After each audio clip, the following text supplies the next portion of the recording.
கார்த்திக் சீரியலில் நாளைக்கு என்ன நடக்குதுன்னு பார்க்கலாம் வாங்க. வீடியோ பிடிச்சிருக்குண்ணா லைக் பண்ணிட்டு பார்த்தா பேச கொஞ்சம் மோட்டிவேட்டிங்காக இருக்கும். ப்ளீஸ் சப்போர்ட் பண்ணுங்கள் ஃப்ரெண்ட்ஸ். இந்த பக்கம் ராஜராஜனை காணும் என்ன தேடிக்கிட்டு இருக்காங்க. கார்த்திக் ஃபங்க்ஷன் ஆரம்பிக்கணும்ப்பா என்ன ஆச்சு அப்படின்னு சொல்கிறப்ப, அத்தை நான் போய் மாமா முதல்ல தேடி கண்டுபிடிச்சி அழைச்சிட்டு வரேன் அப்படின்னு சொல்கிறப்ப, நல்ல நேரம் போயிட போகுதுன்னு சரிப்பா போய் தேடி பாருங்கள் அப்படிங்கிறாங்க. வெளியில் வந்து தேட ஆரம்பிக்கிறாங்க. ராஜாவும் சரி, இந்த பக்கம் மயிலும் சரி.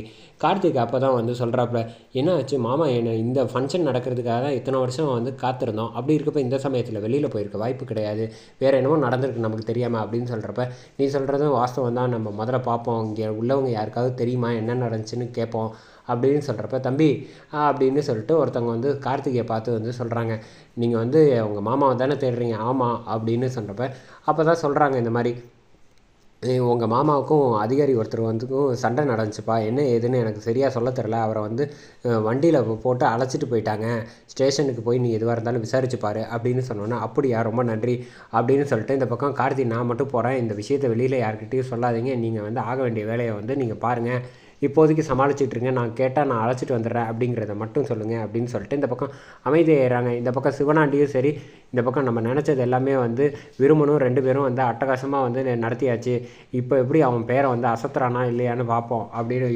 நிச்சயமாக வந்து நல்ல நேரம் போய்டும், அவனால் வந்து இந்த திருவிழாவை நடத்த முடியாது ஃபங்க்ஷனை அப்படின்னு சொல்லி சிரிச்சிக்கிட்டு இருக்காங்க.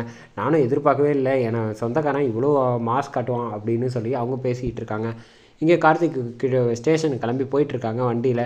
அப்போன்னு பார்த்து நீங்கள் ராஜராஜன் வந்து சொல்கிறாங்க, நீங்கள் செஞ்சது தப்பு, தேவையில்லாமல் வந்து என்னை அழைச்சிட்டு வந்தது இல்லாமல் வேணுன்ட்டே இப்படி பண்ணிகிட்டு இருக்கீங்க, பழியை போடுறீங்க அப்படிங்கிறப்ப, ஆமாயா நான் திட்டம் போட்டு தான் செஞ்சேன், ஆனால் நீ அதுக்காக என் மேலேயே கை வைப்பியா, உன்னை நான் சும்மாவே விட மாட்டேன், நீ வந்து 2-3 வருஷத்துக்கு உள்ளே இருக்கிற மாதிரி நான் பண்ணுறேன் அப்படிங்கிற மாதிரி இவர் பேசுகிறப்ப, நியாயம் எப்படியும் ஜெயிக்கும் சார், அதை மூடி மறைக்க முடியாதுங்கிறப்ப மாதிரி இவங்க சொன்னோன்னே, சரி அதையும் பார்த்துருவோம் அப்படின்னப்ப, கார்த்திக் வந்து கரெக்டாக ஸ்டேஷனுக்கு வராங்க. வந்தோடனே பார்த்துட்டு, நான் அவர்கிட்ட பேசணும் அப்படின்னு, யார் நீ அப்படிங்கிறப்ப, நான் ஒரு மாப்பிள்ளை அப்படின்னோடனே, சரி போய் பேசிக்க அப்படின்னு சொன்னோன்னே, எதுக்காக அழைச்சிட்டு வந்தேன் அதெல்லாம் அவர்கிட்டே கேளு, அவர் என்ன தப்பு செஞ்சாருன்னு சொன்னோன்னே, இந்த பக்கம் கார்த்திகிட்ட வந்து யாரோ சூழ்ச்சி செஞ்சு வேணுன்ட்டே என்னை வந்து மாட்டி விட்ருக்காங்கப்பா, நிச்சயமாக இந்த வந்து விழா வந்து சிறப்பாக நடக்கக்கூடாதுங்கிறதுக்காக தான் இப்படி ஒரு காரியத்தை பண்ணியிருக்காங்க, அதனால தான் இப்போ வந்து நான் இந்த இடத்துல இருக்கிற மாதிரி ஆயிடுச்சு, மாப்பிள்ளை நீங்கள் எப்படியாவது வந்து ஃபங்க்ஷன் நடத்தணும், என்னை வெளியில் அழைச்சிட்டு போங்கங்கிறாங்க. கார்த்திக் வந்து அதிரடியாக வந்து யோசிக்கிற